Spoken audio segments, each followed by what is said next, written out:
Good to go. Okay.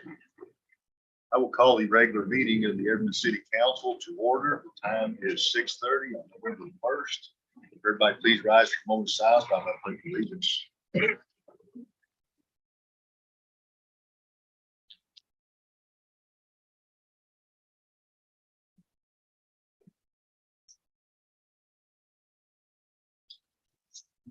Allegiance to the flag of the United States of America and to the republic for which stands one nation under God, indivisible, with liberty and justice for all. Thanks. So consent agenda, we have nothing. Presentations, item A is oath of office to Officer Ashley Bolliger. I say it right?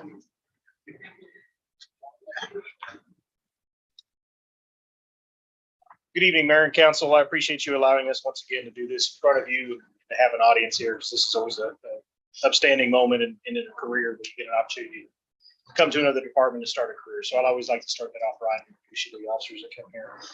This is Officer Ashley Bolliger. She comes to us from Dallas Presbyterian Hospital, where she served as a sergeant there. She was there for 5 years. She's got significant experience working in the hospital environment, which grants some unique experience as a police officer, particularly in dealing with mental health issues. So we look forward to having that experience here on our department, as mental health is always at the forefront of what we deal with in law enforcement. And we see those kind of incidents increase regularly. So we're excited to have her. She was activated yesterday. She starts her first shift tomorrow in field training. She'll be with one of our officers for a few weeks as she learns about Everman and our procedures and our policies. So I'm excited to swerve her into it. Great. Raise your right hand and repeat after me. I state your name. Do solemnly swear that I will faithfully execute the duties of the office of Everman Police Officer of the state of Texas, and will to the best of my ability preserve, protect, and defend the Constitution and laws of the United States and of this state. So help me God. Congratulations.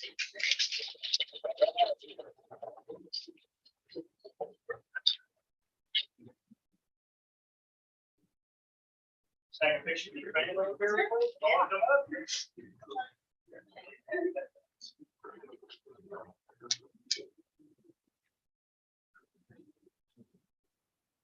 I know there's comfortable chairs. I'm sorry.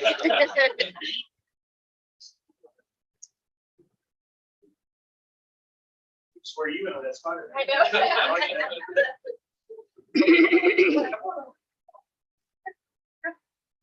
I'm gonna let you hold it out.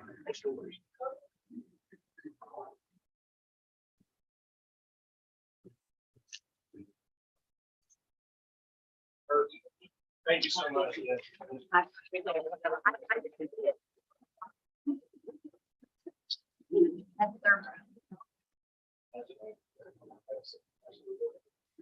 Welcome, Officer Bolliger.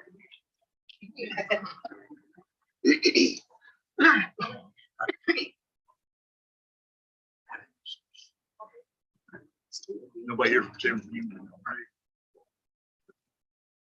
I don't believe so, sir. I don't see it. So we'll skip over that. Next item is citizens' comments. We do have one, Mr. Danny Longoria, who's registered to speak. She had the statement. Citizen comments. Oh, okay. Mr. Longoria? Yeah. Yes, sir, please. And you've got 3 minutes. Yeah, hey, thanks a lot. Yeah. Hey, I just want to thank all of y'all. I really appreciate living here in Everman, all the work y'all do. I do want to ask for some help on this construction right here on not only the dirt, the noise, nuisance, that is terrible. You know, I've got recordings of them banging on a cement truck. I know what they're doing. They're not going to cement doing what they're supposed to be doing. But at 3:30, 4 o'clock in the morning, it's just not the time to be doing that kind of stuff. And so my 3 minutes is about up. I appreciate all of y'all. Thank you.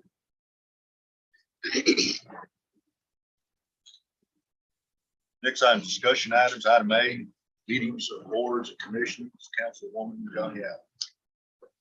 I did not know I was on here to discuss this, but I guess when we were discussing the boards and commissions the other week, I guess for as clarification, for as when you first sign up for a board and you're given a day and time that you normally meet, whether it's once a month or quarterly or whatever, is that going to continue, or how will we be doing meetings and boards? So each board is regulated by the council through the boards and commissions council policy that was adopted.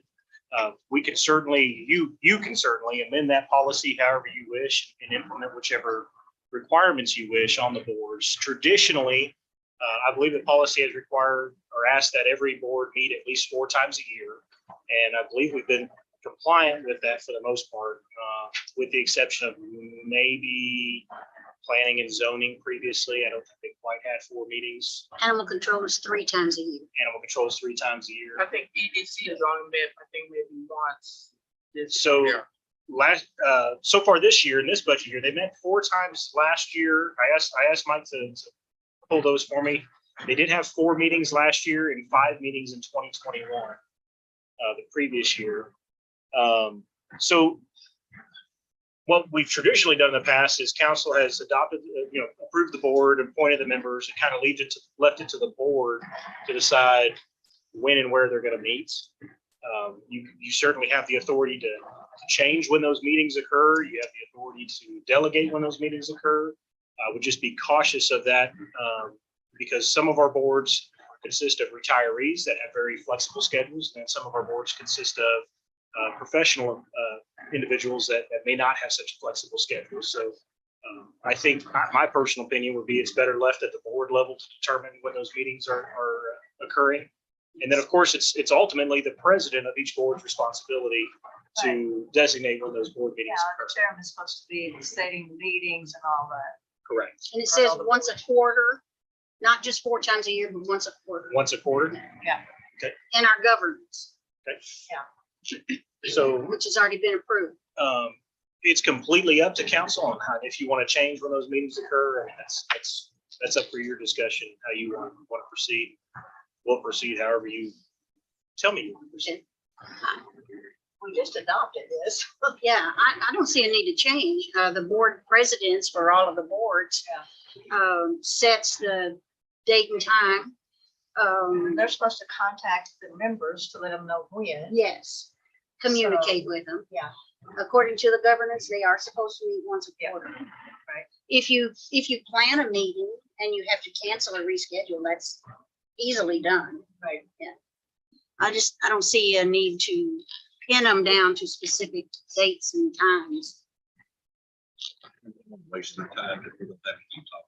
Exactly. Well, but it says they are supposed to meet once a quarter. Yeah. So meet once a quarter and say, we don't have anything to report, and then send that minutes, that set of notes to Mindy, because she's got to keep track of all that. Don't you, Mindy? Yes. So what are we doing here? It's just a discussion item. It's just discussion item. Oh, okay, okay. It Well, was, I'm in the wrong we section. started to get off topic Gotcha. last meeting on this topic. And so it was put on this agenda tonight to Hash out. Okay, hash out. thank you. Yes, ma'am. I mean, personally, I'm good with the way it is. Call meetings if you have to, just like we do in council, sometimes we call special meetings. It's things we think are time sensitive, and that could happen with EDC and Oh, heck, exactly. so. Animal control, we've had to do extra meetings. That's it. Well, I think the problem also with some of the members on some of the boards, they wouldn't meet for months, and then you call and say, oh, we need to schedule a meeting, or you think we need to schedule a meeting, and then if they can't make it, you're like, well, oh, they're not a dedicated member, so we need to kick them off. And that has happened. But we only do that if they've missed 3 meetings. That's by policy. Yes. But still, like I said, for instance, last year, well, it was with the one board. They hadn't met in months, and then they sent out an agenda for a meeting, and then it's like, okay, we got a meeting Tuesday. Well, that's no, you don't know what a person has regarding family, work, or whatever. So you can't just say we haven't had a regular meeting in a while, and all of a sudden we need to have a meeting in a couple of days. That's not fair to individuals. Well, the board president should be calling those meetings Right. quarterly. That's Yes, not the they- city's responsibility. It's the responsibility of the president of the boards. Okay, Yeah. so if they don't have any meetings, they're negating what their mission is. Needs to be something for the president. Exactly. Do their job. Yeah, or stop being president. There you go. Well, I want to be clear too. So these boards, all these members, including the president of these boards, serve at the pleasure of the council. You make those appointments, you're delegating them to perform tasks on your behalf and to bring forth recommendations essentially on their specific area back to you. Yes. So certainly if they're not doing what council is expecting them to do, then you have the right to bring them before you. You can address it either during a meeting or by memo, or even the mayor in a one-on-one meeting with the presidents of these boards, however you'd like to go about it. But I just want to be very clear that it's not city manager's responsibility, our responsibility to control the boards. That's council's responsibility. So we'll go however you direct us to go. But I do want to make sure the council understands that they serve at your pleasure. So they work for you directly. And it's clear cut duties and responsibilities in our governance, which has been in existence for quite a while. We just updated it, but it's been in existence for quite a while. So this is not new.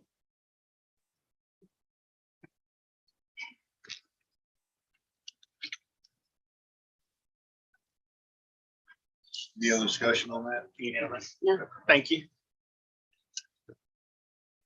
Okay, next item is Edmond Police Department petition pay for poll.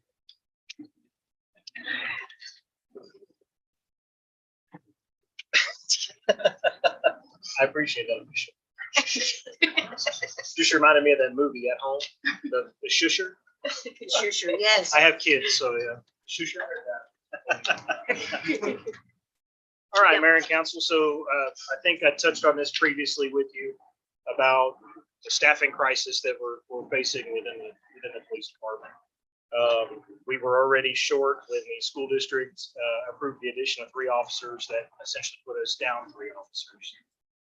I've had 1 officer since resign in good standing in pursuit of more money with another agency, and I've got 2 others that are on the brink of leaving. It seems due to finances and having a better opportunity with making a better salary.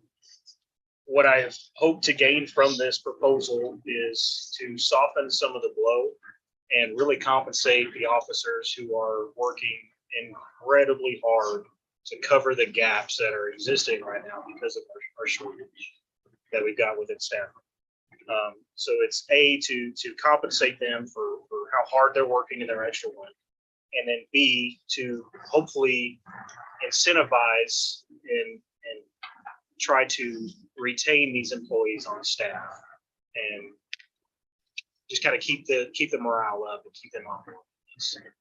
If we continue to lose staff, it's going to be very difficult for us to maintain our service at the level that we're doing it now. I've already had to pull 1 school resource officer out of school resource and put them in patrol just to cover the patrol shifts, which have to be covered. That is our primary responsibility and primary duty. All of administration and CID, including Chief Watley, our fire marshal, is we're all covering weekend patrols, coming in and helping out where needed, just to make sure that we've got the coverage. So the whole purpose of this is to try to incentivize retention, as well as potentially even promote some recruitment, and help out with that, try to incentivize officers to come on board with us. The financial impact overall, I'm recommending that we do the $3,000 retention pay bonus. That's for every officer at the rank of sergeant and below, so it does not include Chief Brooks and myself. And it's essentially to keep them on board. It would go out in 2 payments if approved by council in the way that this is structured. First payment will be given out on November the 15th. To qualify for that payment, they have to be employed here prior to tomorrow. And then the second payment will go out on December the 15th. And to qualify for that payment, they would have to be employed prior to November 30th. What that means is that if an employee comes in and turns in their 2 weeks notice prior to November 30th, they wouldn't get that second part of that bonus. If I have an employee tonight turn in their 2 weeks notice, they're not going to get that first bonus. But it kind of incentivizes them to kind of stay on board with us, at least through the holidays. The holidays are the hardest time of the year for staffing. Everybody wants to go spend time with their family. There's officers that just can't. And now I've got officers that normally would have had time off that are going to have to cover the streets through some of these holidays, Thanksgiving, Christmas, and New Year's. So they're all going to lose time with their families covering. So I'm just trying to incentivize them. After review of the budget, I think there's not going to be any financial impact. We should be able to cover this bonus with the salary savings that exist. So it shouldn't have any negative impact on the budget. I'll answer any questions that you may have. School resource officers, we hadn't filled all 6 positions been filled. We needed to fill those from patrol. So we currently have 6 school resource officers, and I only have 5 patrol officers right now. Normally we have 8 patrol officers. So you said these are coming out of the budget or the work bond? This will be coming out of our general budget. It shouldn't affect our budget in any way. It should balance out even with this, because we have openings that aren't being filled. So we have salary savings. When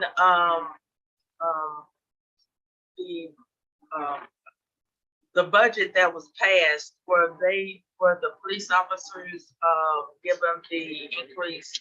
Yes, ma'am. We did do the 11.5% cost of living increase plus the 3.5% step raise across the board. So any officer that was not capped out certainly got the 11.5%. And I think we only have 1, maybe 2 officers that are capped. So the majority of those officers got a 15% increase, which please don't take anything that I'm asking as an insult. They are deeply appreciative of that increase that was provided.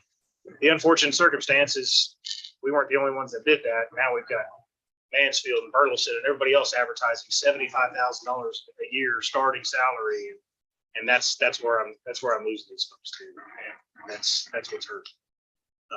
So every little bit helps. These officers volunteered for the resource officers or just. No, they volunteered. They wanted that. Yes. Okay, you said that the fiscal impact is none based on what? Salary savings. We have positions currently that were budgeted that are not filled or vacant. So we're not spending that money on salaries and benefits right now. It's just sitting there not being spent. Okay, but they're vacant and we need to hire them. So when we hire them, we're going to be 43,000 short. But no, because we'll hire them later into the budget, so it's not going to take up that full amount. Oh, okay. Does that make sense? Yes, it's already been, we're a month in, and the chances of him hiring 3 individuals next week is very slim. Okay. Rats. Unfortunately, we've been trying everything. I am struggling to get applications, I know. and we don't normally do that. And this is a culmination of things. It's not just the salary, but this is happening in October. Every municipal government across the state of Texas just implemented a new budget, and they all have expanded their operations and are hiring police officers. Every single one. I mean, you can't go to any city right now, any of their websites, and not see that they're hiring police officers. So everybody is hiring. which makes it extremely competitive for us and extremely difficult when our salaries are just where we're at. It's very easy for these officers to go out and get a job somewhere else, right? So we have to find other ways to motivate them to want to stay and to want to be here. And we try to do that through unique opportunities. We try to do that through being very supportive of them. We try to do that through programs like this with retention incentives. There are several municipalities out there that are offering $10,000 sign-on bonuses. We see that all the time. And so Police and it's, fire. yeah, police and fire. Unfortunately, this isn't unique to police. Police just happens to be in a bad position. Okay, so we just had one tonight, so how many positions are still left? So I've got the one tonight, which just filled the one vacancy that left. So I'm back to now having 3 current openings. And I've got 2 officers, one who's in a background investigation currently with another agency who will most likely get approved, and another one who has informed me that he is just waiting for his start date from Fort Worth PD. And so both of those are pretty sure going to be leaving here within the next month. So that will put me 5 officers short. Does I'm assuming an SRO officer, a regular police officer, the officer that's for code enforcement, do they all have the same salary or what they do? Yes, ma'am. Yeah, it's all based on rank. So police officer, whether they're assigned to code enforcement, school resource, regardless of their assignment, they're in the same pay scale. If they're a corporal, then they're at the corporal pay scale. A sergeant over each division. So I have a sergeant who oversees our criminal investigations, a sergeant over school resource, and a sergeant over patrol. All 3 of those sergeants are in the same pay range. So yes, regardless of their assignment, they're all in the same pay scale.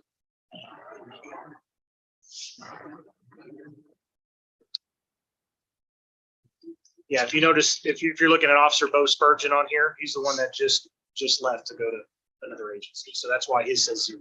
I'm not picking on him, I promise. He's just not here. Okay, so those 2, but then there's still just that one vacant. So we'll have 3 vacancies, first of the year. I have 3 vacancies right now. Currently, I have 3 positions that I thought you said 5. I have 3 positions today that haven't been filled. I have 2 who are on their way out. Once they submit their official notice and they're gone, That's not what this thing says. This thing says patrol officer 7 is vacant, and that's the only one that shows vacant. right. But 2 of these officers are going to be leaving. One Right. of patrol officer 4 is now vacant. Right. Okay, Right. And then we have the CID detective William Morgan up here. He's temporarily assigned to schools. He's going to have to come back to CID, which means I'm going to have to fill that spot within the schools this next year. I just don't have enough officers to do it. But he's filling 2 roles right now. He's serving as a detective and a school resource officer, when it should really be 2 so positions. Morgan he's doing EISD stuff and, And Okay. detective. Yes. okay, but I still only see patrol officer 3 and 4. 4 is vacant, 3 is fixing to be, 7 shows vacant. Yeah, I should have listed detective and SROs. I With listed the them together. row 3 should be actually 2 lines. It's a detective and the SRO. It's 2 positions. Row 3, I'm sorry, row 4. William Morgan. so that's 2 separate positions, That's 2 separate positions. That is plus correct. 2 separate salaries. Yes, ma'am. That is correct. And he's doing both jobs, right? Correct. For 1 salary. Yes. Okay.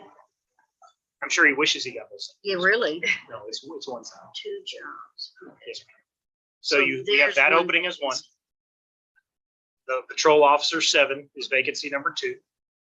And then patrol officer number 4, the one that just resigned, that's opening number 3. Okay. I have 2 additional officers who are about to submit their letters. Once they get their start dates, that'll put me down 5 total.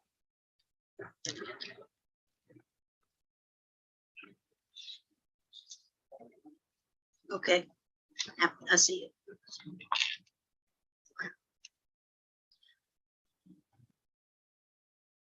Okay, you want us to we're voting on this? We're just discussing it right now. There's a resolution as an action item tonight that if you approve that resolution, we'll adopt this. Okay. We have a choice. We have any discussion on that? Okay, so we'll drop down consideration possible action item A, resolution number 2022-11-01, resolution of the city council of the city of Everett, Texas, authorizing the implementation of retention compensation policy for the Everett Police Department to reduce employee attrition by providing a bonus to qualified police officers, providing for the repeal of any and all resolutions in conflict, providing a severability clause, and providing for an effective date. Entertain a motion. I move we approve resolution number 2022-11-01 as read. Motion made second, further discussion. Poll the council. Phase one. Aye. Phase two. Aye. Aye.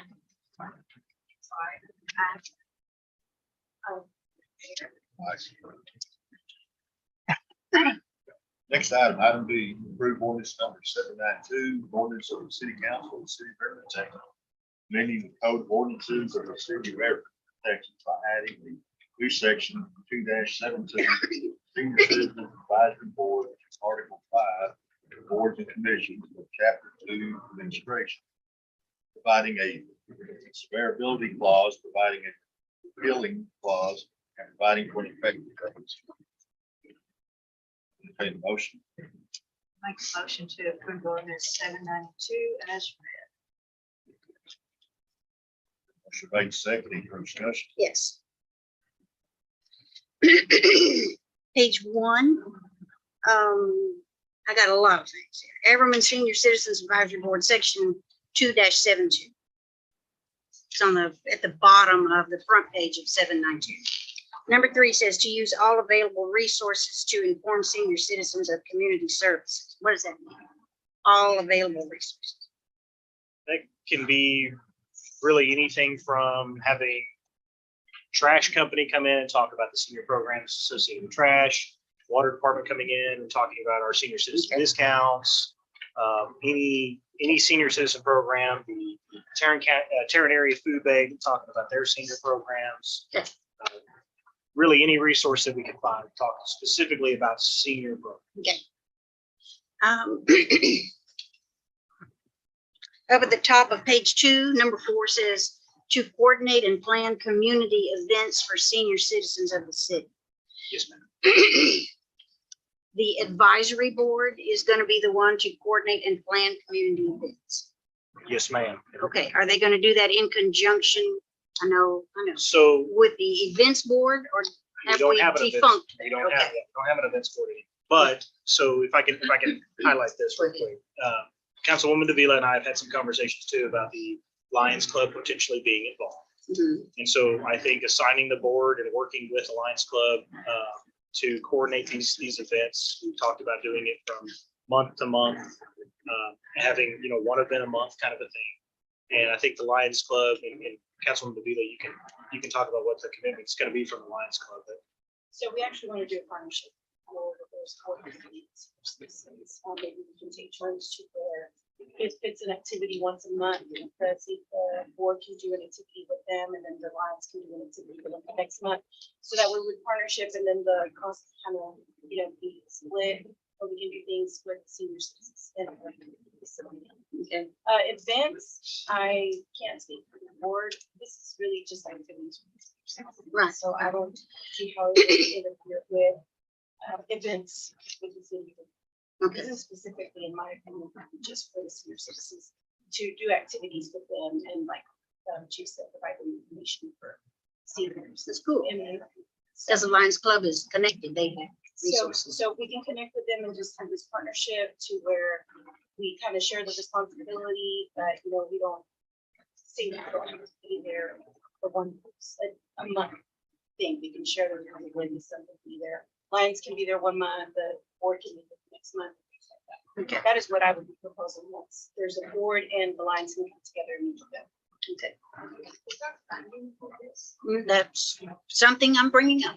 Go right ahead. No, there's not any funding outlined in here, so I would encourage when a board's, if this is approved, I would encourage that, and staff can help with this part of it. We would need to do some fundraising and things and find some funding that may be available. But as far as any funding, there's no funding allocated for this Right. general fund. Okay.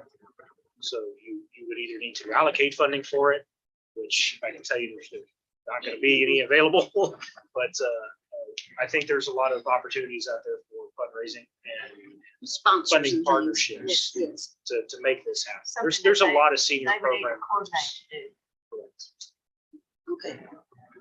So we can help establish those contacts. Really, I think with the expectation with this ordinance and the expectation of council is that this board will put in the work to find out month to month what it is the seniors are going to be doing, identify and plan out those programs. And make sure that there's an active program in place every month that is engaging for our seniors. And that's mainly just staff, we just don't have the time to dedicate to something like this. So the board coming together and doing that, and then partnering with the Lions Club and making that a reality, I think would be huge and really make this program work well. Very good.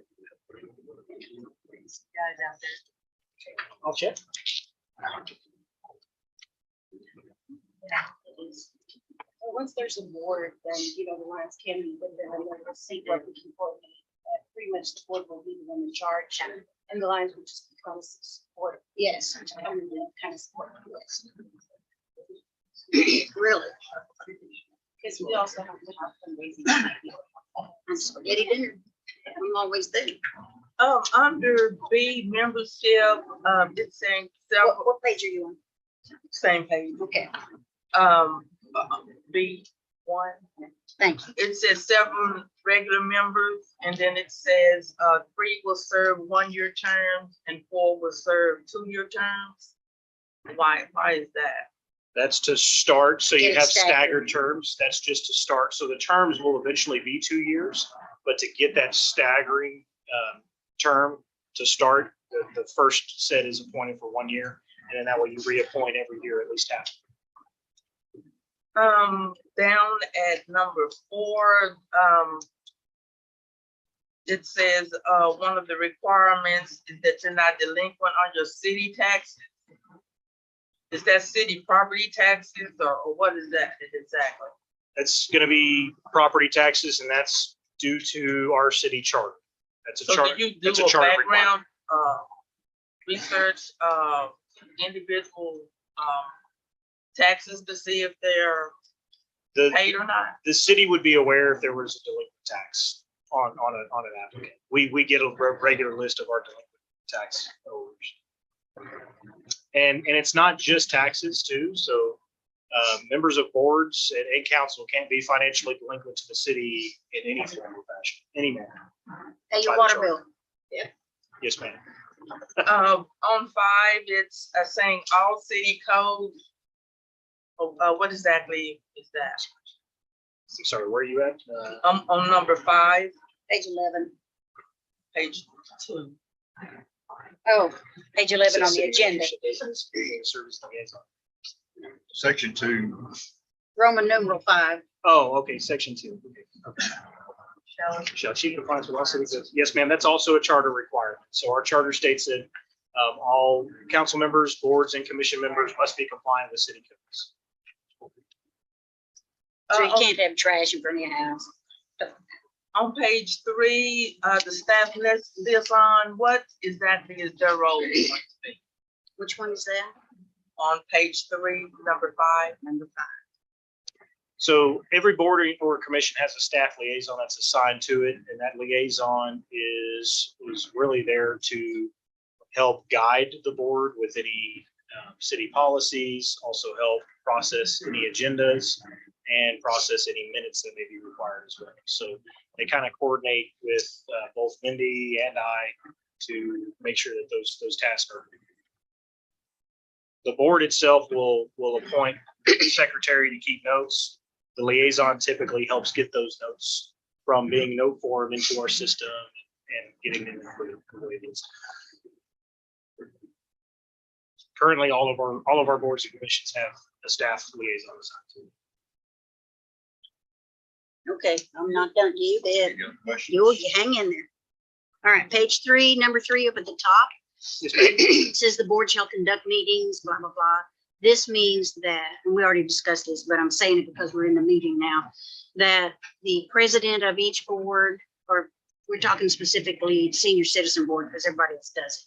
So the president or secretary, whoever they decide, is going to make sure that the agenda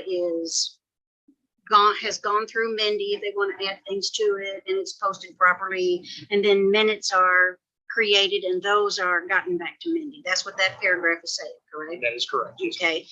Okay. 4 says members of the board shall not take any action unless a quorum is present.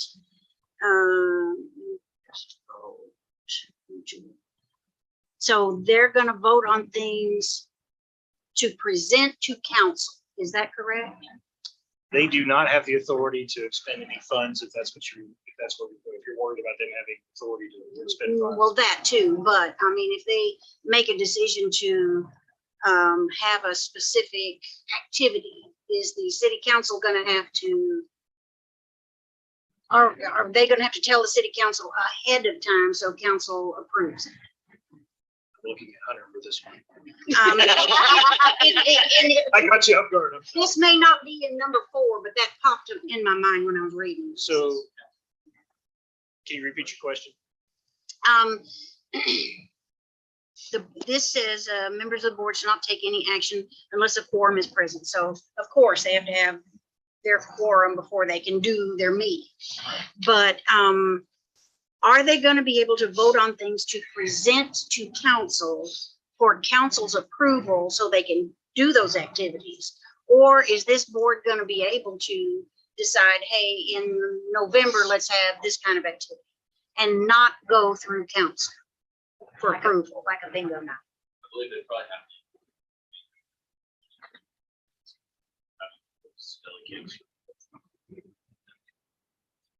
Okay, so how does the senior citizen board keep the staff included in what they've got planned?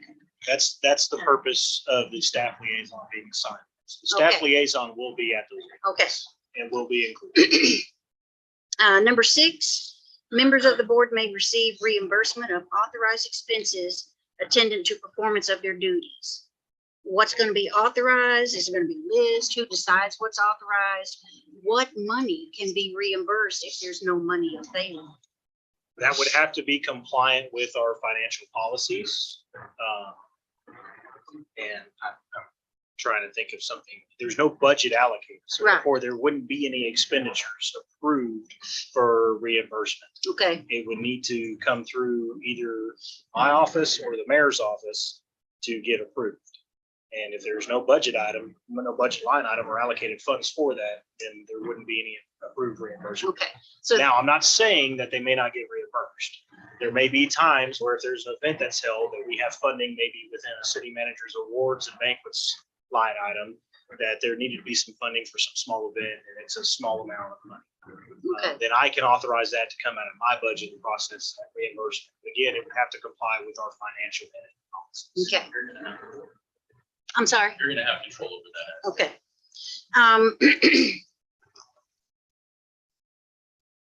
My concern is that I just don't want our senior citizen board, and I'm not saying they would. I put my tax dollars hat on when I went through this. See the red?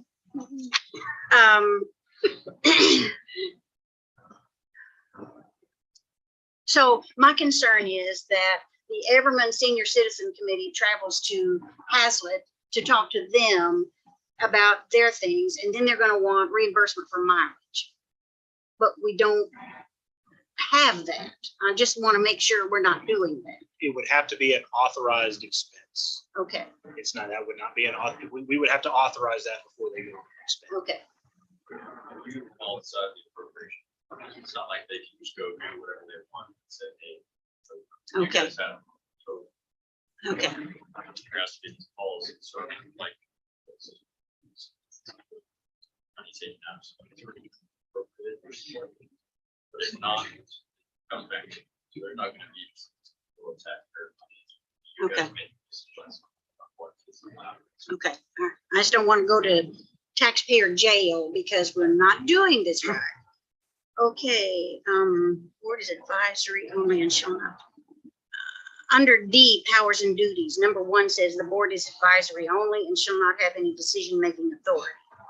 Now, that does not mean, I'm just making a blunt statement. That doesn't mean they can't make decisions on having bingo in November, correct? It's referring to, correct me if I'm wrong here, legislative authority. Okay. They're not going to have any authority to change ordinances, rules, Okay. policies adopted by the council.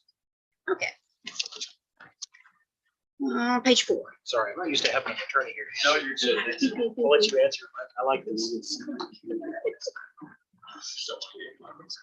Yeah. Sorry, the minute you. That was it.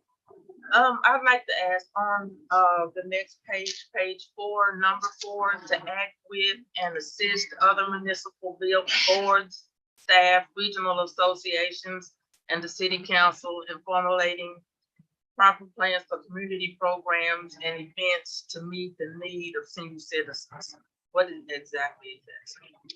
Really, it's just directing the board to work with other organizations, very similar to how the partnership is we just talked about with the Lions Club. They can work with the fire department, for example, to develop emergency preparedness plans. We could work with Public Works to talk about our senior citizen programs for water sewer service, trash service.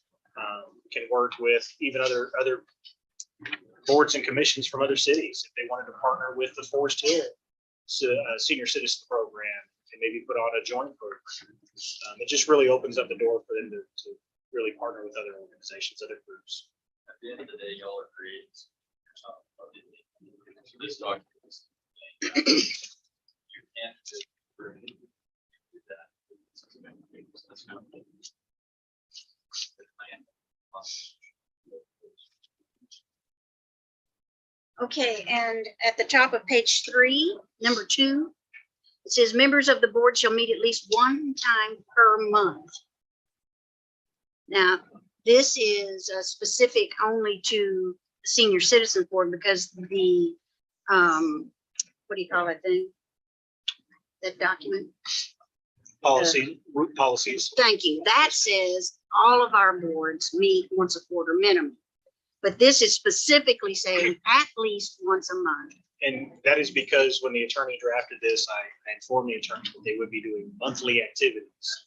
And if they're going to be doing monthly activities, it's probably a good idea to have them meet once a month to make sure that those activities are being planned out appropriately and they're putting forth the correct amount of time and effort into these programs. Okay, cool. But that means an agenda in minutes.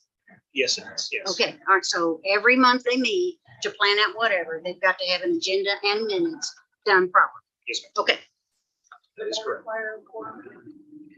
For them to take any action, yes. Yes, it will require that. so wait just a minute. If they need to take action, they have to have a quorum. If they don't have a quorum, how can they have a meeting?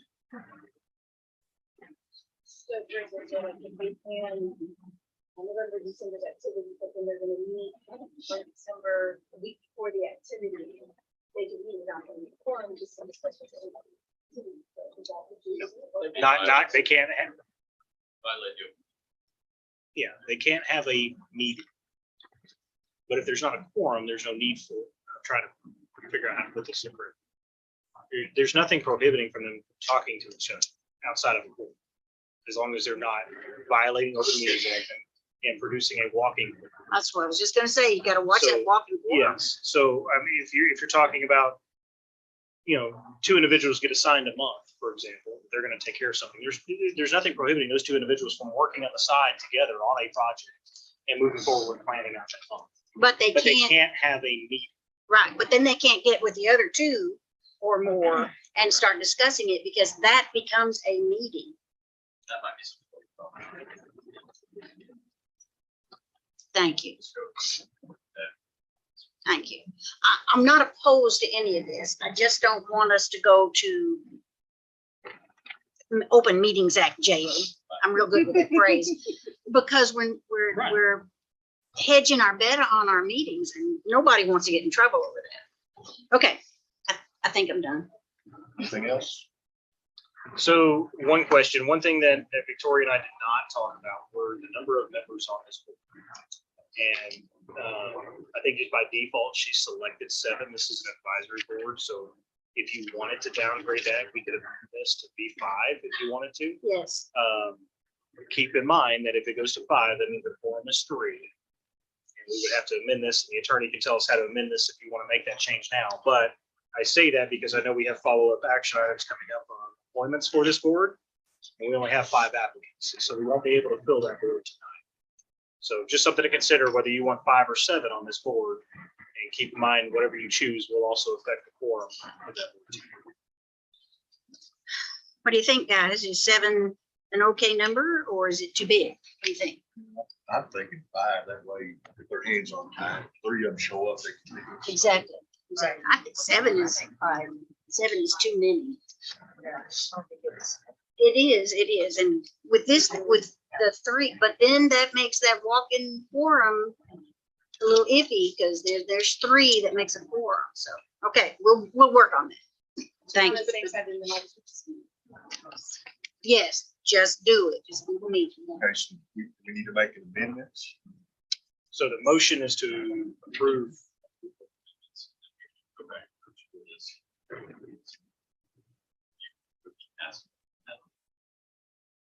So we've basically amended it by discussing it. So Judy made the motion to approve. So by our policies, Judy can amend that motion to change it from 7 to 5. Okay, also, as far as the 3 members for 1 year and the 4 for 2, what will you change that to? That'd be 2 and 3. Yeah, 2 and 3 respectively. 2, number 2, page 2. Paragraph B1 in the middle of it.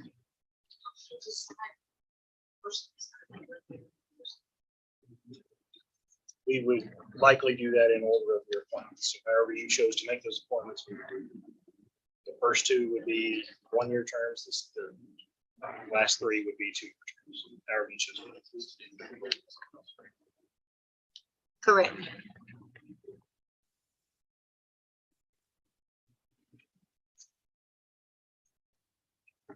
Judy, you have to make.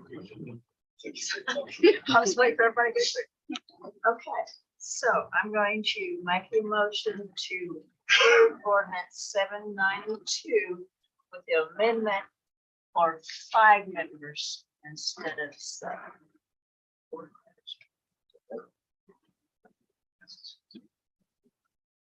As discussed. As discussed. You want a second? Ken? Okay, any further discussion? Full council.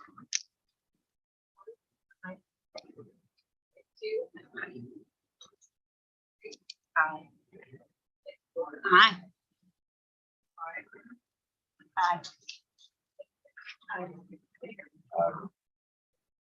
And Mayor, I hate to interject. Do you want to have the presentation now? We can back to those moments. We'll get you guys to come on Yeah. up. Next, we have a Timberview Farmstead presentation. And it's my fault. They were across the street this whole time at our civic center. Oh, waiting. no. I should have given a little better direction. I apologize. Yes, sir, I can do that. Maybe. Did you go in and vote while you were there?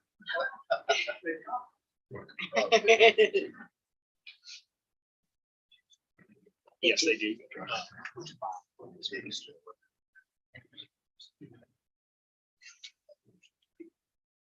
Do the PDF. I can do either one. Thank you.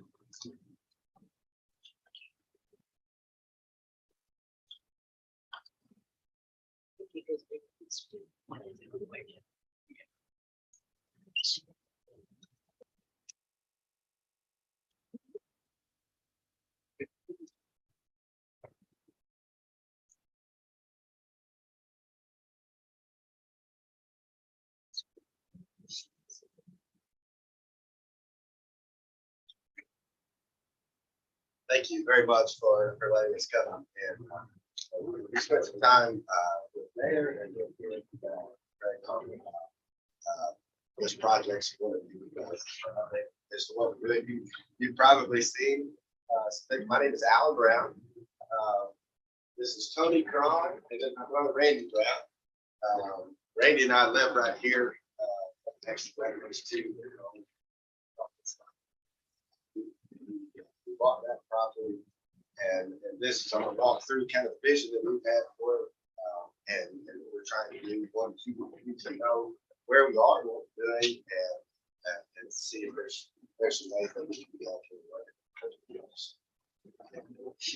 We bought the old golf course. It's we've added some property to it. Some of the property that is contiguous to that. Right now we've got 155 acres in total. We've begun construction on the teaching farm. We've begun construction on the teaching farm. Our founding vision is that we create a community, a learning community, a teaching farm that would be a place for empowering young people to live deeply rooted lives. That's how it is kind of our community. So we've got three primary components that we're going to have. The teaching farm, it will be a school, a 6 to 12 grade school, and then it would be a hospitality, which includes 2 restaurants and overnight stay, 36 rooms for overnight stay. That's the long-term vision. So we were. So if you kind of see, this is our big, the big pieces that we're bringing together, a teaching farm. And the question is, what's a teaching farm? So right now, the barns that you've seen going on are animal barns that will have a curated curriculum for primarily elementary age kids to come through and do field trips and learn all about these animals and different things that happen on the farm. And in addition to that, we'll have an aquaponics greenhouse. And all of these buildings are constructed in low classrooms as a part of the farm. So it's not just a barn, it's a barn with classroom demonstration space that we can be able to educate those kids at our curriculum. So it's not a jump house campus. It's really an educational curriculum that we will have students that will come from all around the country to be able to come here.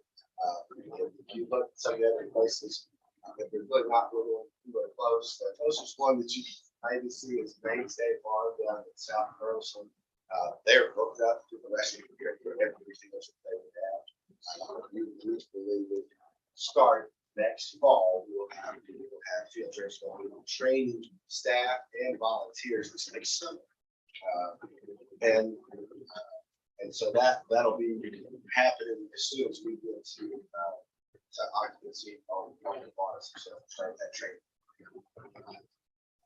We have that.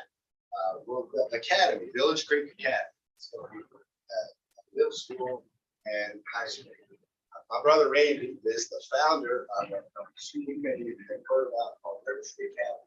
He was the visionary behind that. And Little Tree Academy is now a pre-K through 5th grade school in Tacoma. And it's got about 100 students right now. Really, the test scores are phenomenal. It's a really quality school that's taking some kids that have needs and opportunities and kids that are doing amazing. It's been really fun to watch that school. And so our hope is that we will be the 6th school in Little Tree Academy. Will be the 6th to 12th grade school for those students as well as other students like them. So we won't just accept that as a feeder school. So where's the school going to be located at? The school will be on the property. I'm going to show No, you. but, okay, go ahead. I'm going to show you a site name. And I'll show you that. And then, so I have school, and then the last piece is a hospitality, which is our aquaponics greenhouse, and then we also have a traditional farm that we will have a farm to table restaurant on that property that we'll be able to serve. Yes, and we'll also have a coffee shop, cafe, casual dining place, as well as a casual fine dining. That would be on that property. So, and then the last, now go ahead. Let's Okay. go next. The last piece, long term, would be a pocket table. Tony, you guys can, this is easy to see. You guys can y'all see Yeah, we that on got your it. screen? I'll show you. The one on the right is just a blow up of the orange square. So if you look on the left side there, you can see that is the entire property on the west side of Timber Creek Drive. There's another 50 acres on the east side, which just currently looking at the property on the west side. You see the school piece. Just past that. Yes. You see the two buildings on the left side of the horse train, right there. Yeah. Those are school buildings, and it's going up in the whole area. Like 2 acres.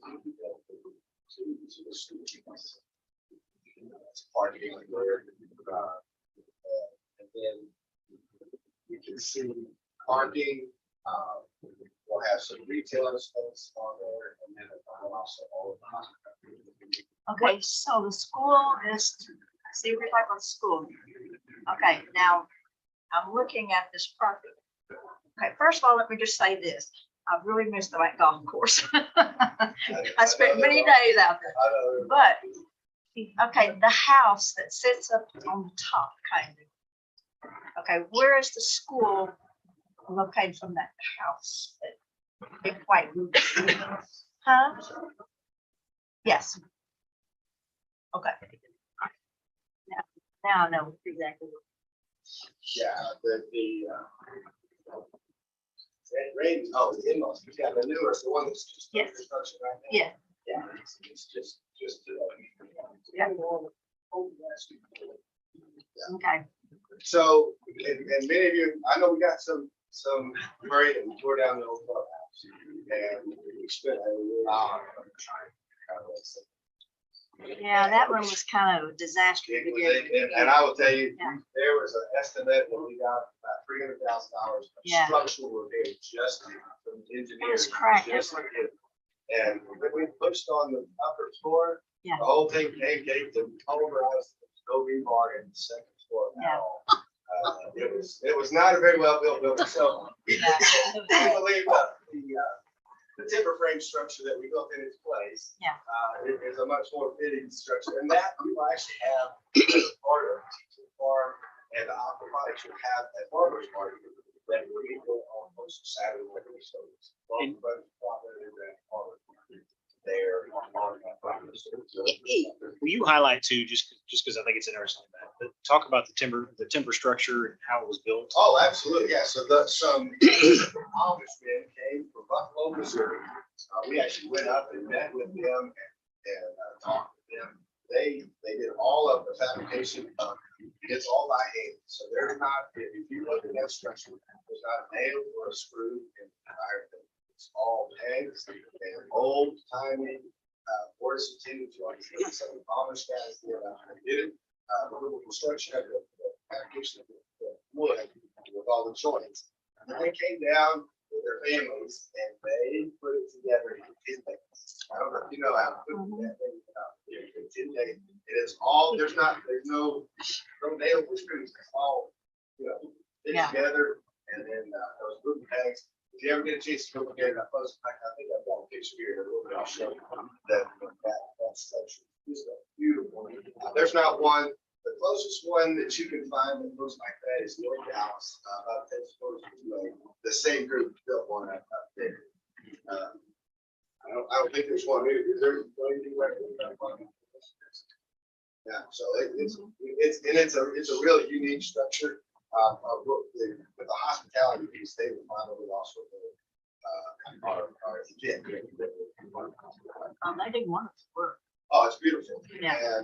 And we really think, so our vision for this place is that it would be a place of peace that people would come through those gates and get to experience different things on that property. That would be just a real community. And we We have plans on part of retail with food and go down.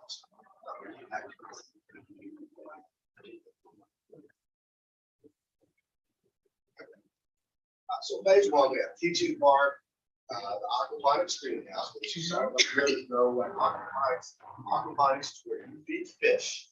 The fish, then the water has the nutrients for the fish, and it goes through and circulates through the greenhouse. And you're only growing in that water, the nutrient-rich water. So dirt if you're growing inside that. Gives you a really uniform, pest-free. It is actually certified organic if you wanted it to be. Because it's all natural. You're just feeding fish. And those fish are supplying all the nutrients. You go through filters, and it's you see it a lot these days. It's in the grocery stores labeled that it's either hydroponic or aquaponic. So the difference in hydro and aquaponics: aqua is if you use fish, hydro is if you just put it straight into the water. We're doing the aquaponics in this facility. Partly because it teaches what goes along with it. So you can actually show the students there's a lot of biology and chemistry that they're learning opportunities. And part of the teaching farm is also so that we will have a kind of learning experience. It's very hands-on, object-based. A lot of research that says that is what makes your students learn. So we want to give these kids the best opportunity that we can. It's hands-on experience in that all is the months.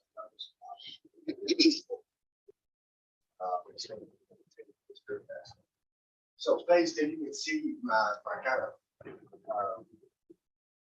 circles there. We got retail in the yellow, hospitality is in the blue. Communities there's got a group. Some of you may have heard Crown Financial.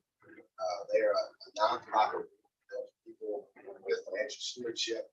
They're in the process right now. The board's already to come and build a community center that they would do their activities all this educational facility that specifically focus on financial stewardship, but also on skills assessment for teenagers. We've got a whole program to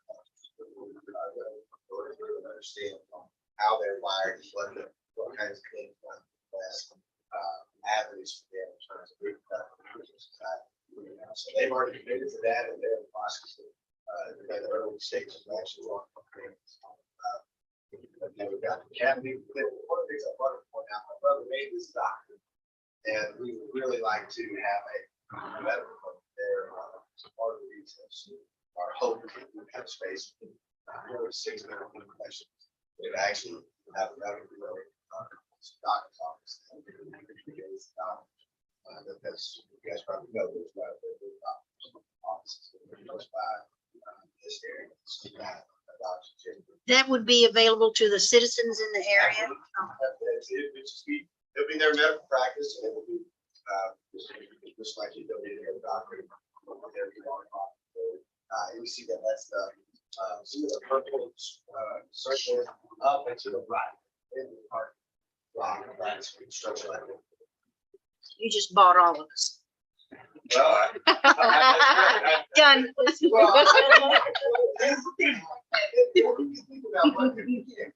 to what is it that we're trying to create? And one of the things that you take care of each other, grow things. You have some businesses. You have doctors who can help take care of. We may have we may have a credit union that will read something. Those kinds of things. Trying to think of just the basic. And that's what we're trying to create. One of the things I want to put out to you, Tony Braun has done lots of social development, and he's just been a tremendous blessing to our group to be able to put this together. Tony has done some of the projects. Oh, wow. So Coles is he's been coming without. If you go up on Brian Irvin, he did the one with the Whole Foods, right? Water, yeah, that, we've already had it open to that. So Tony is he's a really accomplished developer. Came to us through a friend. He and I actually, we didn't go at the same time, but with the same university, all three of us did that. And so he's been a super help for us to understand how we're going to actually pull off this construction. So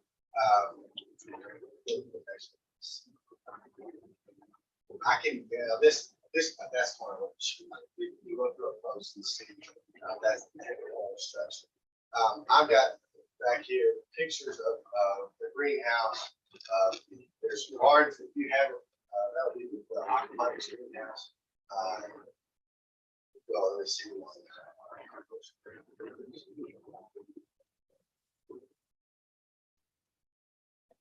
The group that's helping us do the aquaponics in Colorado and have 4 different facilities there. They're coming down on Ranch Junction, Colorado. It's been 18 months with us on site. We've already had tons of restaurants reaching out to us to say, hey, can you run certain things for us? And then we'll have, again, we'll have production that we can sell our partners every Saturday. We'll do that right there. So we'll have things that people restaurant produce that and we'll also have a traditional farm in addition to the got to see how that's sometimes. This is the large animal barn. This one we haven't seen go up yet because we've been waiting on getting our slabs done. Tony has come in. We had to do some work to get that done. Just now starting to see. There's this one and the other one is a small animal barn. Those are even 2 bigger barn structures. Seeing the smaller ones that are different, roads and sheep or small calves, we follow through calves. But the curriculum we're using is a group out of Holland, Michigan, that's been doing this for 30 years and have a really dedicated staff that gave us all of their computers, everything. So we've got a man named Poker Hopper who actually lives out right next to it. He did some experience in all the parts of agriculture. We went up there and trained with their staff on the system. Alan Breyer has also been. We're hoping that they're going to be ready to train volunteers next summer. With animals will start going there. We start sitting there training people in the summer and then go around regularly open to both for field trips into the general public. So we will actually allow buy a ticket for the teaching farm experience, the annual pass, and all that. Do encourage people, kids, kids, and there may be seasonal things to do out there as well. What happened to the horses that were out there? The horses were, they were there for the young one. Yes. She's being trained right now. So she'll we got her with great cutting.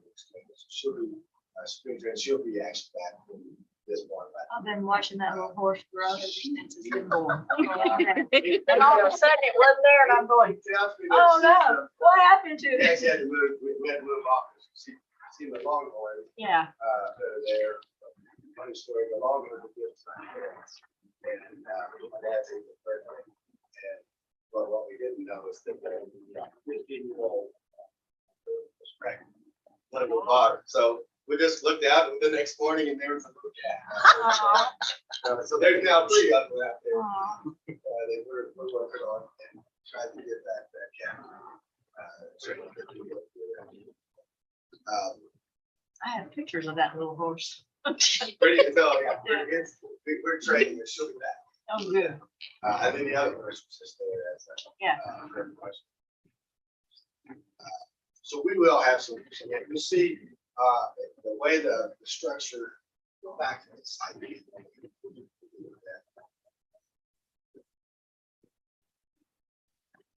The way that we all of the parts, the animals can be let out on the back side of the farm. So you'll see kind of that northeast corner there. They'll be fencing and you'll you'll see some animals, some goats, donkeys, cows, and their horses that will be in and out of that pasture. So grab that quite. And then there's a little bit of low.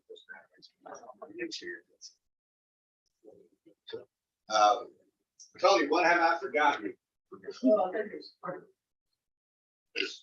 place.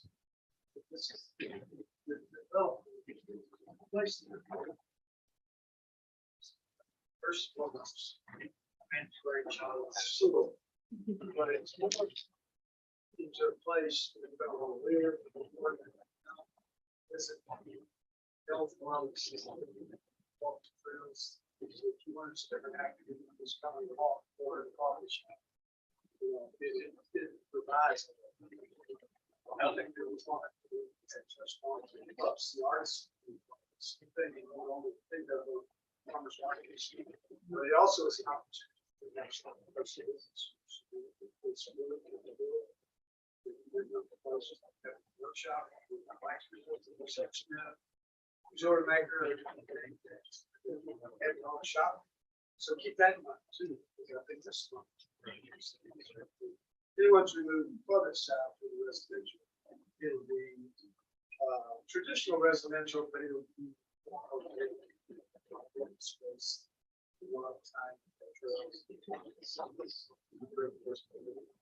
That's not covered completely, but it is. So not a 700 home manufactured. Got it. Just making sure. That would have been a showstopper. Lowered it and probably some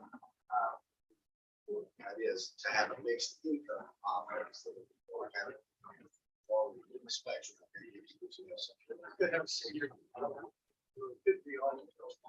Senior components. So one of the things that we really anticipate, there will be lots of volunteers.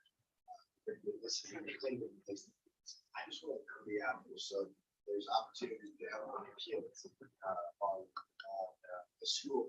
There's opportunity to help with animals and the tours that come past. So we've got, we believe we're going to lead the tours on 100 days a year for the school kids that go through on the field trip. That's requires quite a bit of help. We have a lot of connections in with a lot of the astronautry, a lot of technology who are already on sitting with their students. In to a lot of the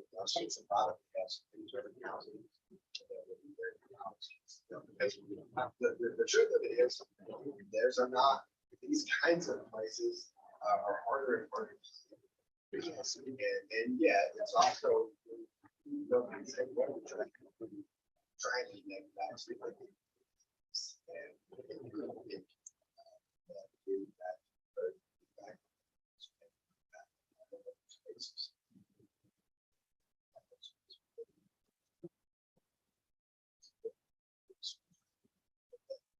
the reason we're coming to tell you all this is we do need to figure out how we're going to handle our utilities. Right now, we're operating on water wells and septic systems.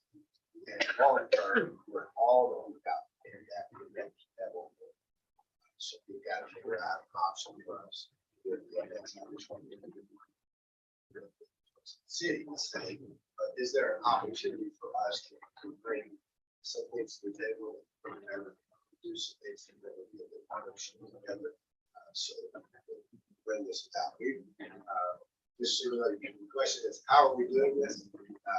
We're doing this by there. Their foundation has done what we've got some other investors. But what we're doing, because we believe in this vision, is specifically we moved this annual program for a very long time and raised this black refugees there, started that school there. And this is the follow on to that state. That's why the British school has a little bit out of and here and the animals, food, growing, all that. Really ask first. If that's something they can have.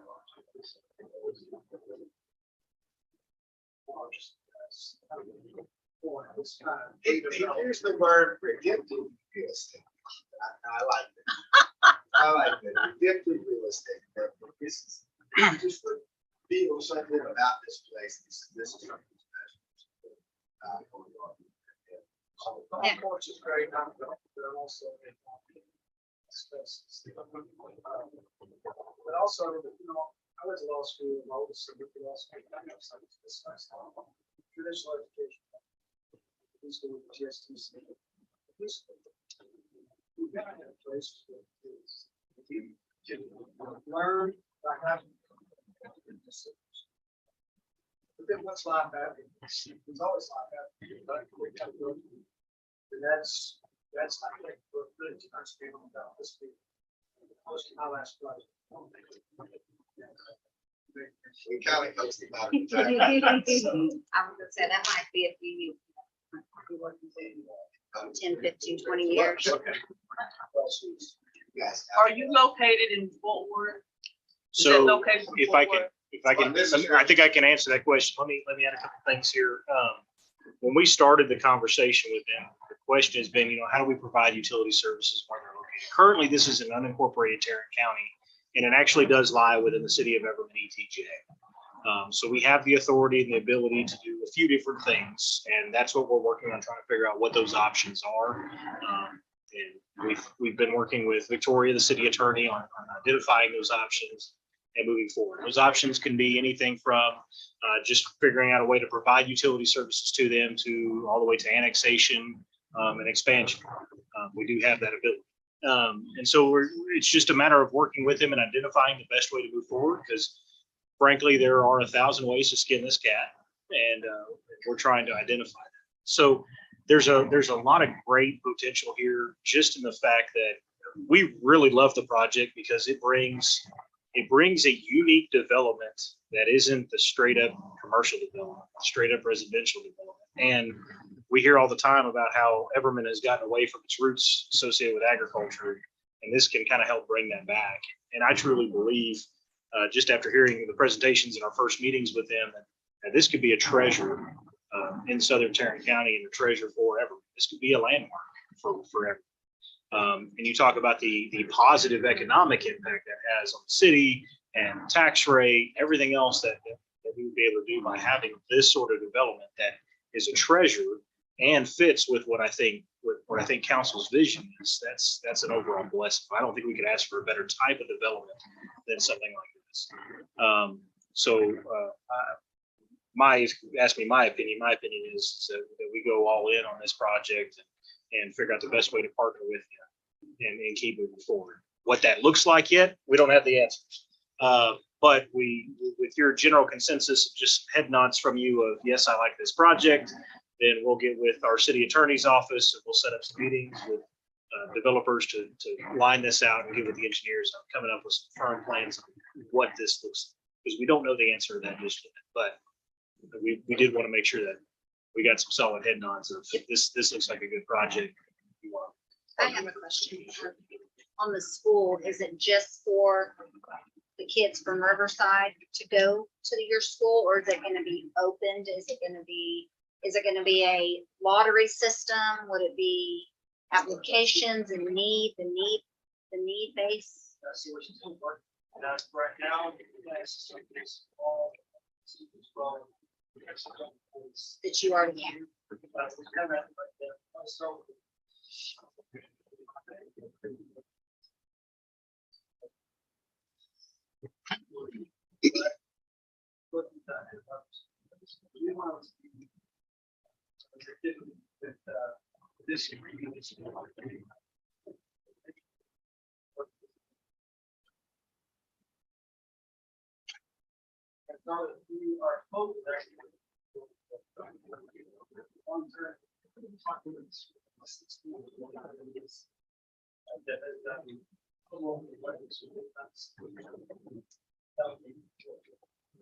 That's down the road. I'm not sure.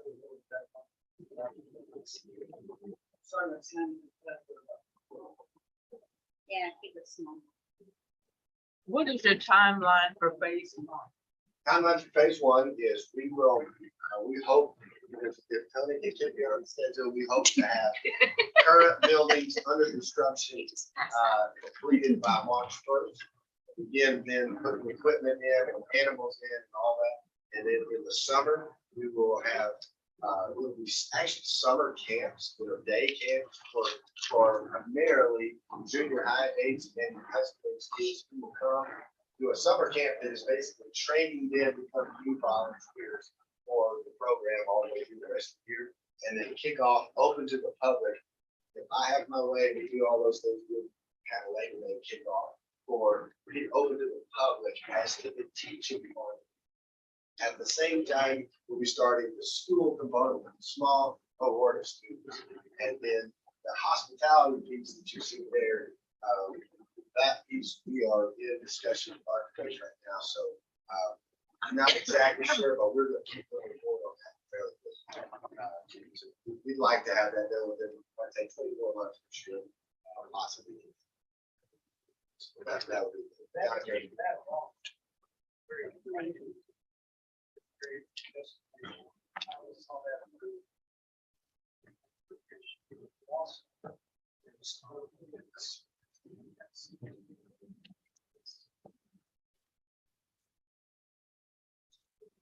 So I didn't touch too much on it. 36 room, 44 cottages plus 12 room lodge. So a total of 36 rooms.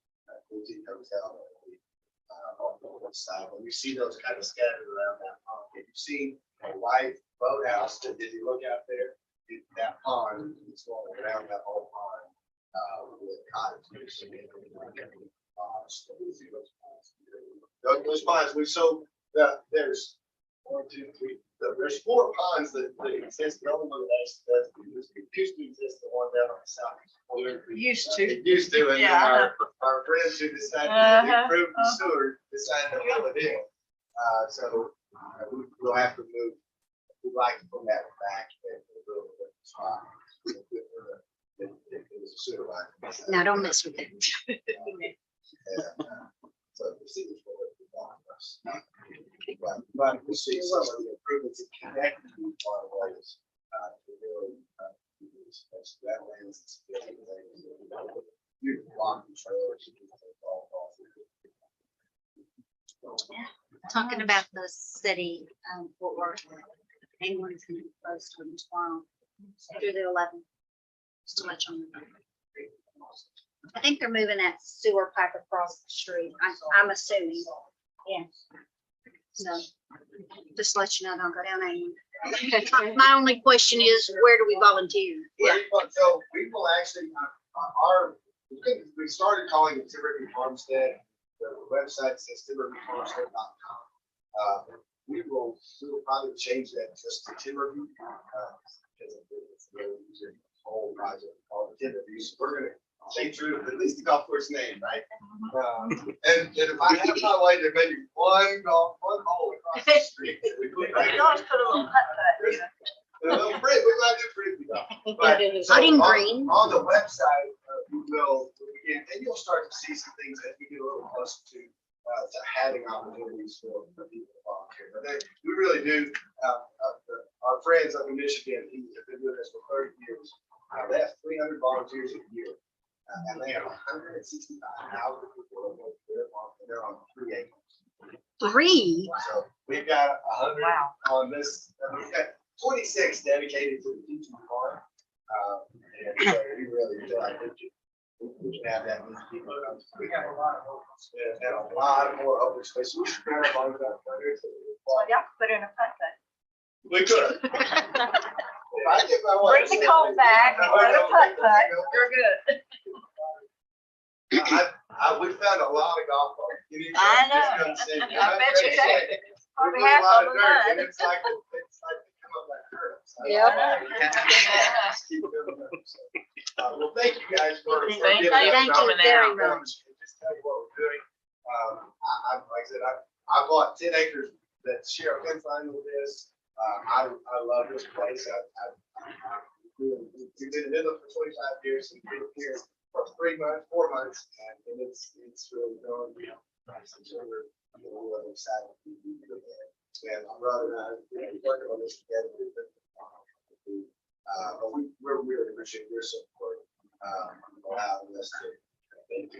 We're gonna come out there and be nosy. Yes. So we will, we'll just watch some signs. It says, and again, if some of you would like to come on just a private tour, I'm happy. I live there, and so I've got a little golf cart, we'll drive around and you can see a little Aw. closer. Anytime you You want. should have a lot of golf carts up there. Well, no, we bought a few, they all went back to the beach. Oh, okay. So I've got 3 or 4, and 2 of those don't work. But I really would. Craig knows how to get a hold of us, and if you want to come out and just sometime, we'd love to show you in person what's going on, and again, the constructions continue to move. You should see some stuff happen in the next 60 minutes. There's 2 big ones going on. There's a metal structure that are going to go up there. Thank you, guys. Thank you. Thank you very much.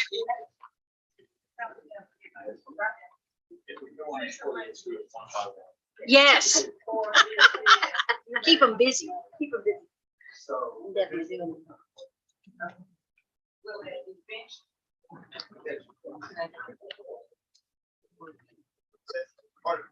Now you know it's okay.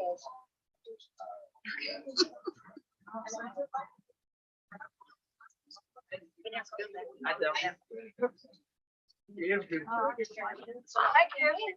don't. We'll do it inside. Yes, man. Okay. All right. All right, so let's drop back down to Maybe we're on C. consideration possible action, item C. Consideration of appointment, reappointment of members of the Economic Development Corporation Board, which would be Earls Hollingsworth, Jim Bauer. While you're doing this, Mayor, Council, I did provide a list to everybody.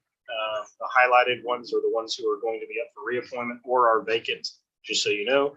And then if we received any other applicants, at the bottom of that, there's the name of the applicant who's applied to be on that board.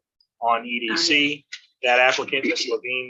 Levine Darney, has also applied for either EDC or planning and zoning, just so you're aware.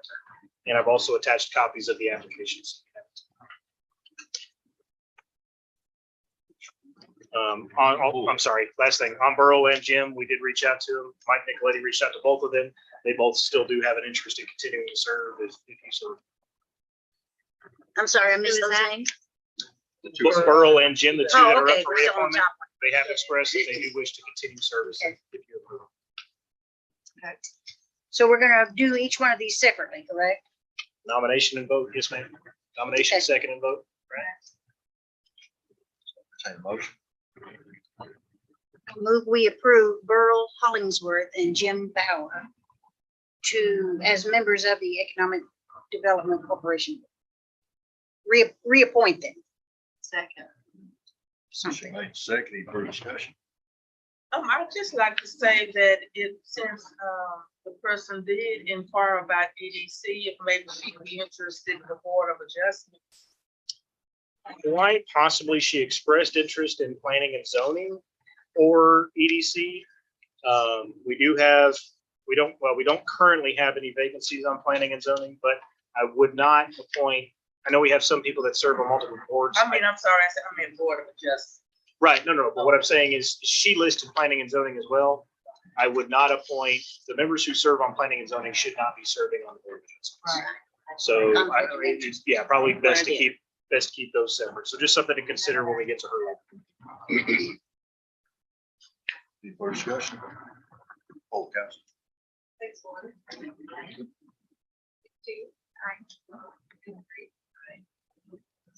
Aye. Aye. Item D, consideration of appointment, reappointment of members of the Public Library Board. Steve Baxter, Patsy McClung, Johnny Allen, Vicky Garza. And Bacon. I gotta reappoint Bacon. I'll entertain a motion. I make a motion to appoint Judy Baxter Patrick Malone, Johnny Allen, and Vicky Garrison for the County Library Board. Made second for discussion. Full council.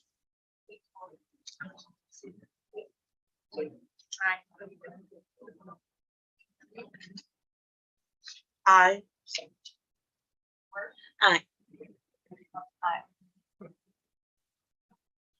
Aye.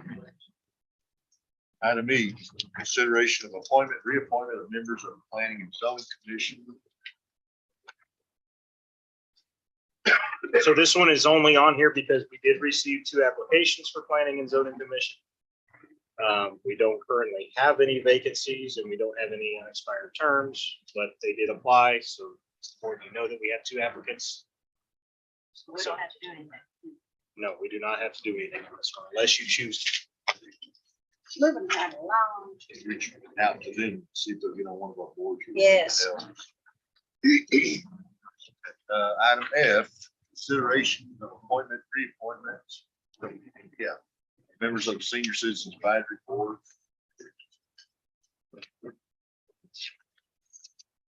Doreen Seal, Jackie Johnson, Danny Gloria, Montgomery, and Johnny Bell.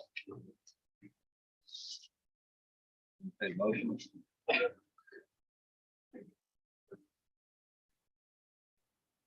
I make a motion to approve. We need to, hold on, we need to, because we have staggering terms, I think we probably need to do this one at a time. So this is the first appointment. We need to make sure that we're doing this. Remember, the first 2 appointments you make by the recently adopted ordinance are only going to serve a term of 1 year. The last 3 will serve a term of 2 years. So just keep that in mind as you're doing this. We probably need to do it one at a time since it's the first appointment. Sorry to be a pain, but it's probably the way it is. So these 2 to be appointed for 1 year term. Yes. Okay, let's do this again. Okay, I make a motion to approve Doreen Seals, Jackie Johnson for a 1-year term for the Senior Citizen Advisory Board. And Daniel Longoria, Bobby Montgomery, and Johnny Allen for a 3-year term. 2 years. 2-year term, sorry, 2-year term for the Senior Citizen Advisory Board. Second. Go ahead. That covered? Who seconded? She Motion Number made 6. second for discussion. Full council. Aye. Aye. Aye. Aye. Sorry. Item G, consideration of appointment, reappointment of members of any other boards and commissions. This is only if council wishes to take any other action. We do have 3 vacancies on the Animal Control Advisory Board. We do have 1 vacancy on the Library Board. No applications for either. Just in So case there's you no wanted- action to be taken. Okay, Unless you have any, no. Any council member has. got nothing. Okay, item H, approve the allocation of $80,000 for American Rescue Plan funds for overhaul of all electrical equipment at the Columbine and well site. Okay, motion.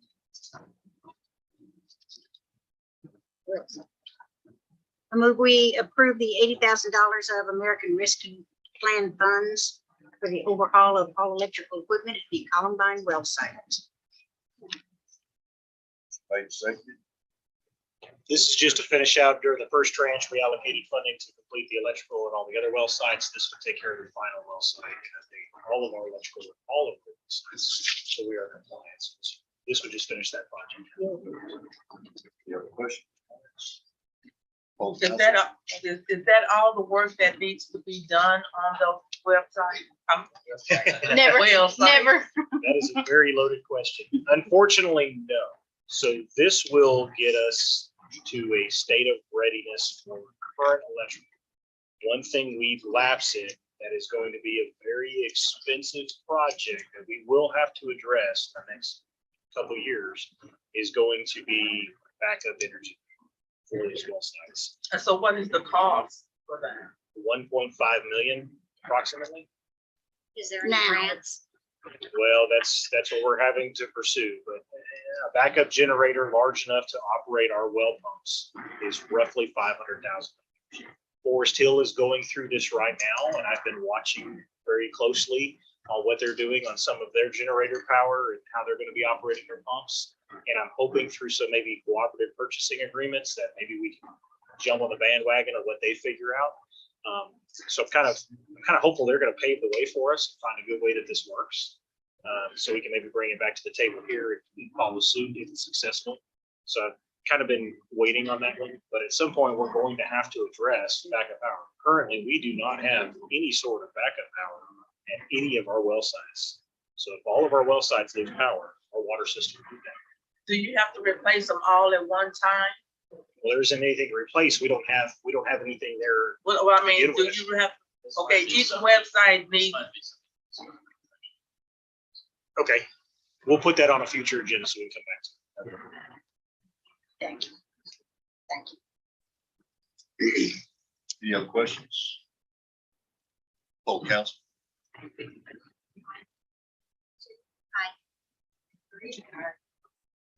This is for the Columbine well site, right? Yes. Okay, got lost there. Aye.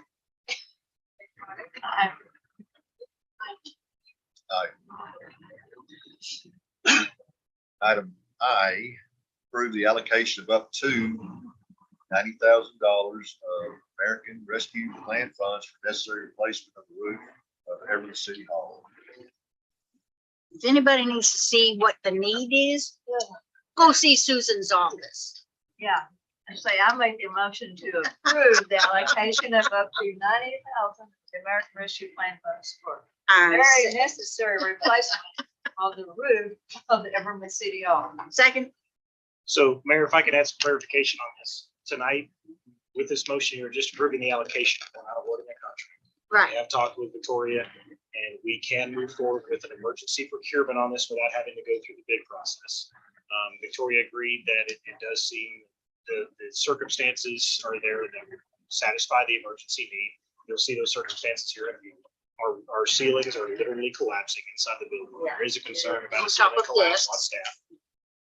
So the emergency need is certainly there. So we have already received a proposed contract. We did go out for estimates from several different companies, all of which came back around the same price point.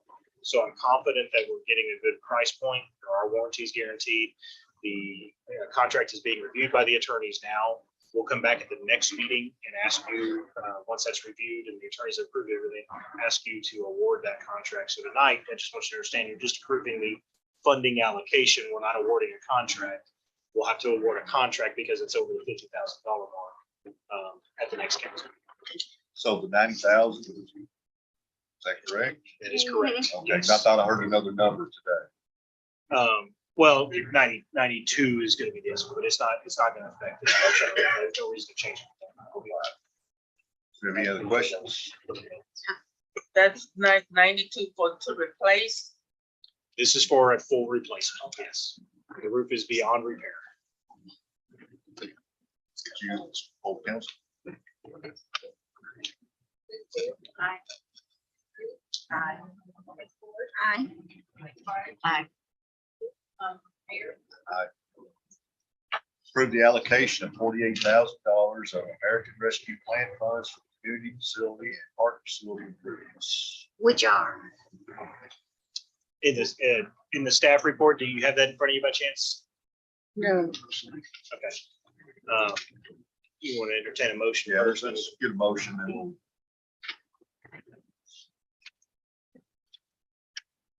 Oh. Give me the agenda. Okay, I'll make a motion to approve the allocation of 48,000 of the American Rescue Plan funds for community facility and park facility improvements. Second, motion made second. Further discussion. So this allocation would approve for some live oak trees added to Memorial Park, extend the front flower beds, adding the name of the Memorial Park, adding Memorial Park on there as well as the address, which is actually required by code.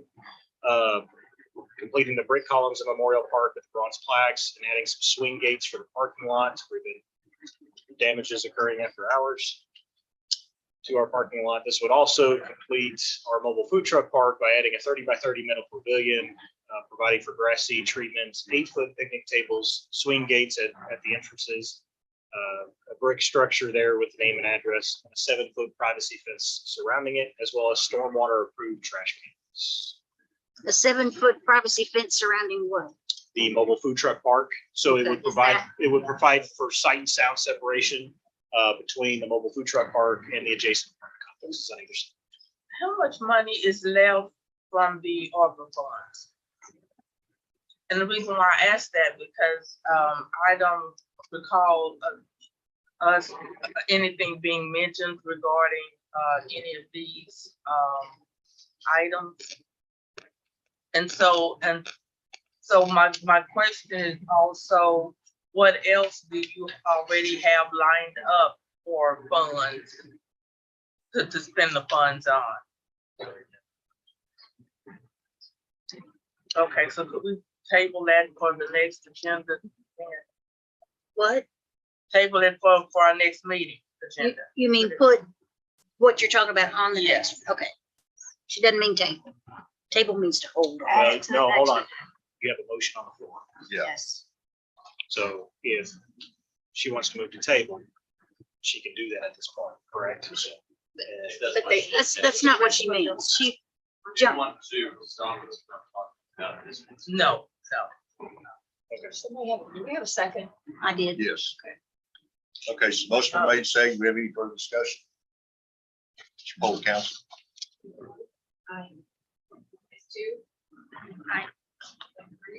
No. Aye. Aye. Okay, next item is executive session, section 551.071 and 551.074, Everman Animal Control and Everman Animal Shelter. The time is 8:12.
Yeah, now we're done. Ready, Mindy? Okay, so we'll reconvene our meeting. The time is 8:28. No action taken. Next item, city manager's reports. I just wanted to say that our Halloween festival was a huge success. We did have a disappointing turnout related to the vendors. We had like 10+ vendors that just didn't show up without any communication. However, that didn't deter the kids, and there was a huge turnout for the kids, and the event was still a huge success. So thanks to Chief Watley and the fire department working really hard on making sure that event went off without any issues. They are doing construction on the sewer line project. We're finally seeing some progress there. Councilwoman Renfro alluded to earlier. So Anglin, no, you're good. Anglin Drive will be closed starting this next week. So pay particular attention to that.